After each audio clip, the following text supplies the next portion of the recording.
Assalamualaikum warahmatullahi wabarakatuh. Halo teman-teman semuanya, apa kabar? Semoga teman-teman dalam keadaan sehat walafiat. Amin. Baik teman-teman, perkenalkan nama saya Ridwan.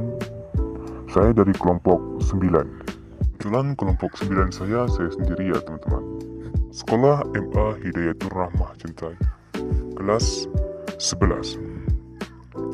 Baik teman-teman, sebelum kita masuk ke video, langkah baiknya teman-teman yang baru mampir ke channel kami, teman-teman bisa like, komen, dan subscribe supaya teman-teman tidak ketinggalan notifikasi setiap kami mengupload video tentang edukasi pembelajaran di channel ini. Baik teman-teman, kali ini saya membahas materi tentang perjuangan bangsa Indonesia mempertahankan Republik Indonesia. Baik teman-teman, langsung saja kita masuk ke pembahasannya. 1. Pertempuran 5 hari di Semarang.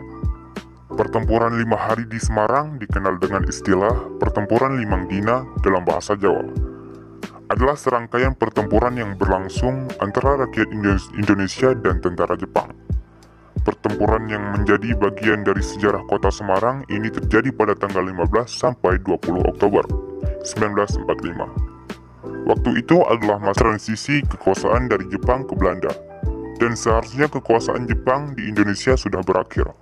Penyerahan diri Jepang terhadap sekutu dilakukan pada tanggal 15 Agustus 1945 dan proklamasi kemerdekaan Republik Indonesia dibacakan pada tanggal 17 Agustus 1945. Wongsonegoro ditunjuk sebagai penguasa Republik di Jawa Tengah berpusat di Semarang untuk mengambil alih kekuasaan dari Jepang dalam segala bidang.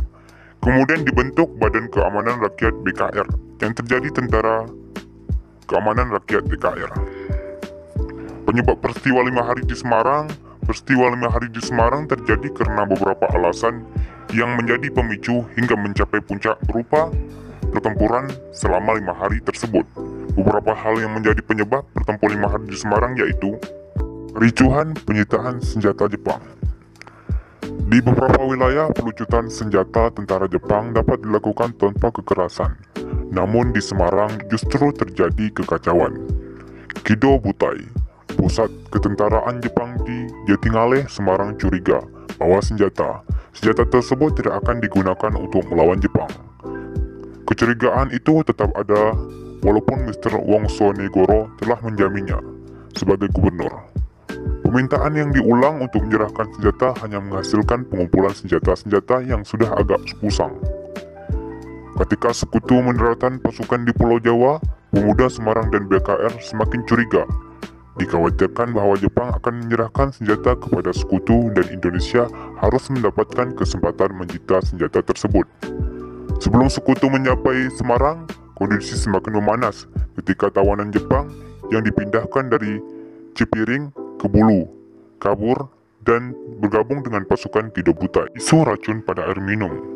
Setelah tawanan Jepang melarikan diri, para pemuda diinstruksikan untuk mencegat dan memeriksa mobil Jepang yang lewat di depan rumah sakit Furusara pada tanggal 14 Oktober 1945 pukul 6.30. Pemeriksaan itu menghasilkan penyitaan dan senjata milik Kampetai. Lalu sore harinya, tentara Jepang yang tersisa ditawan ke penjara Bulu pukul 18.30. Terjadi serangan mendadak dari pasukan Jepang bersenjata lengkap dan melucuti 8 anggota polisi istimewa yang sedang menjaga reservoir Siranda, sumber air minum warga kota di Cendilama ke-8.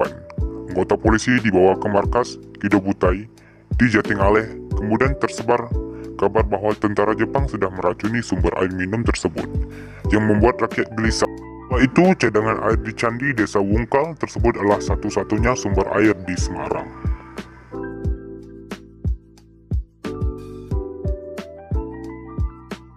Teman-teman, kita lanjut ke part yang kedua. Pertempuran 10 November 1948 di Surabaya. Peristiwa 10 November 1945 yang sekarang dikenal sebagai Hari Pahlawan merupakan peristiwa heroik segenap rakyat Indonesia dalam mempertahankan kemerdekaan yang diproklamasikan pada tanggal 17 Agustus 1945. Peristiwa bersejarah ini dipicu oleh tewasnya Brigadir Jenderal Malabi dalam pertempuran di Surabaya, Jawa Timur. Dalam peperangan itu, Malabi tewasnya terpanggang di dalam mobil yang ditumpanginya. Diduga akibat terkena lemparan granat saat melintas di depan gedung Internatio. Komandan Angkatan Perang Inggris di Indonesia, Jenderal Creston, menyebut tewasnya Malabi sebagai satu pembunuhan yang kejam. Dia menyatakan akan menuntut balas terhadap rakyat Indonesia dan Surabaya khususnya. Pucuk pimpinan Barisan Pemberontak Rakyat Indonesia BPRI, Sutomo atau biasa dipanggil Bung Tomo alias Bung Kecil, mengatakan rakyat Indonesia tidak takut dengan ancaman Kristion yang akan menuntut balas. Dia juga melihat di balik pertanyaan Kristion yang ingin menurunkan kekuatan militernya secara penuh untuk menggempur rakyat Indonesia yang sedang berjuang mempertahankan kemerdekaan yang baru diproklamirkan itu. Terdapat satu muslihat. Dalam hal ini, Bung Tomo teringat perang Jepang melawan Cina tahun 1931. Ketika itu, Jepang ingin menguasai Manchuria dalam pertempuran dengan rakyat Tiongkok itu. Officer Nippon Nakamura tewas tidak terima, serdadunya tewas. Jepang mengancam akan menuntut balas. Perlu diketahui pada zaman itu banyak pejuang rakyat yang belum mengerti tata cara menggunakan senjata rampasan, hingga akhirnya tidak jarang senjata itu memakan tuannya sendiri, dan otomatis merugikan perjuangan kemerdekaan. Setelah mendapatkan pelatihan yang cukup secara bergantian, mereka memberikan pengajaran kepada teman-temannya yang lain, dan seterusnya. Mereka inilah yang kemudian dikenal dengan sebutan pasukan berani mati. Oke teman-teman, kita lanjut ke part yang ketiga, pertempuran Ambarawa. Pertempuran Ambarawa adalah pertempuran yang terjadi antara tentara Indonesia dengan tentara Inggris. Peristiwa ini terjadi antara 20 Oktober sampai 15 Desember 1945 di Ambarawa, Kabupaten Semarang, Jawa Tengah. Pertempuran Ambarawa dimulai saat pasukan sekutu dan Nika atau pemerintahan sipil Hindia Belanda mulai mempersenjatai tawanan perang Belanda di Ambarawa dan Magelang. Hal ini kemudian memicu kemarahan pada penduduk setempat. Hubungan pun semakin runyam saat sekutu mulai melucuti senjata anggota angkatan dari darat Indonesia. Latar belakang peristiwa pertempuran Ambarawa dimulai saat terjadi insiden di Magelang. Pada 20 Oktober 1945, Brigade Artileri dari Divisi India ke-23 atau militer Inggris mendarat di Semarang, yang dipimpin Brigadier Bethel. Oleh pihak Republik Indonesia, Bethel dipertahankan untuk mengurus pelucutan pasukan Jepang.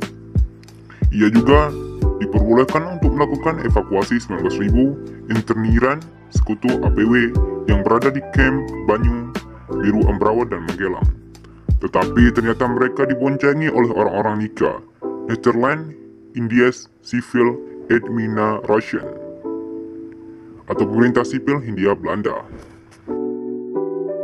Teman, kita lanjut ke part yang keempat, Bandung Lautan Api. Peristiwa Bandung Lautan Api terjadi pada tanggal 23 Maret 1946. Ketika itu, kondisi pertahanan dan keamanan setelah Indonesia merdeka belum kembali stabil. Pada beberapa daerah terjadi pertempuran memperebutkan kembali wilayah kekuasaan sekutu. Saat itu, penduduk yang tinggal di Bandung kemudian diungsikan, sementara bangunan-bangunan penting dan rumah dibakar. Kemudian peristiwa ini disebut juga sebagai Bandung Lautan Api. Pembakaran rumah serta bangunan ini sendiri dilakukan untuk mencegah sekutu serta tentara Nika Belanda menggunakan kota Bandung sebagai markas militer. Monumen Bandung Lautan Api sendiri berada di lapangan T. Galega, Bandung. Monumen yang dibangun untuk mengenang peristiwa bersejarah perjuangan rakyat dalam mempertahankan kemerdekaan. Penyebab terjadinya Bandung Lautan Api sendiri bermula pada kedatangan sekutu dan Nika di Indonesia yang terjadi setelah Jepang menyerahkan kepada sekutu pada 16 Agustus 1945 saat rombongan dari perwakilan sekutu sedang berada di Tanjung Priok. Teman-teman, kita lanjut ke part yang kelima, pertempuran Medan Area. Pertempuran Medan Area merupakan peristiwa sejarah pada era revolusi fisik atau masa perang. mempertahankan kemerdekaan Republik Indonesia. Perang Medan Area ini terjadi di Medan, Sumatera Utara, dulu masih bernama Sumatera Timur. Beberapa bulan setelah proklamasi, pemicu pecahnya pertempuran Medan Area ini adalah kedatangan pasukan sekutu di Sumatera Utara pada 9 Oktober 1945. Tujuan kehadiran sekutu selaku pemenang Perang Dunia II adalah mengurus tawanan dan melucuti senjata tentara Jepang Indonesia. Ternyata sekutu diboncengi oleh pasukan Belanda yang saat itu memakai nama Netherlands India Civil Administration (NICA). Belanda rupanya ingin kembali menguasai wilayah Indonesia yang dulu beratus-ratus tahun mereka duduki. Rakyat dan kaum pejuang di Sumatera Utara, khususnya di Medan, tentu tidak tinggal diam melihat gelagat buruh tersebut. Maka terjadilah konflik bersenjata yang kemudian dikenal sebagai Pertempuran Medan Area. Teman-teman, itulah perjuangan bangsa Indonesia mempertahankan Republik Indonesia. Kisah tersebut tidak hanya menunjukkan sejarah negara, melainkan mengajarkan keteladanan kepada rakyat Indonesia seperti kejujuran, kegigihan, pantang menyerah, dan melakukan kewajiban dan hak. Terima kasih. Wassalamualaikum warahmatullahi wabarakatuh.